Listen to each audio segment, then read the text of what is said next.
मधुबनी जिले के बासोपट्टी थाना पुलिस ने शराब तस्करों के मंसूबे पर पानी फेर दिया है।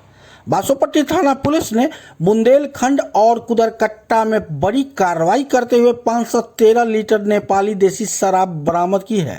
हालांकि मौके से सभी अभियुक्त फरार होने में सफल रहे।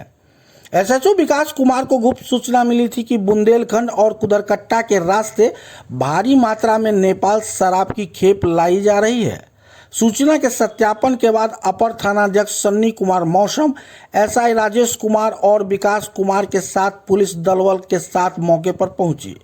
पुलिस को देखते ही 3 तस्कर मोटरसाइकिल छोड़कर भागने में सफल हो गए। तलाशी के दौरान तीनों बाइक पर लदे 11 बोरा से कुल 57 कार्टून नेपाली देसी शराब बरामद हुई। पुलिस ने शराब लदे तीनों मोटरसाइकिल को जब्त कर लिया है।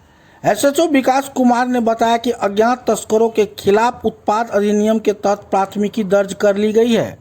बाइक के रजिस्ट्रेशन नंबर से अभियुक्तों की पहचान की जा रही है।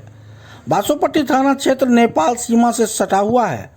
आशंका है कि यह शराब की खेप नेपाल से तस्करी कर लाई जा रही थी।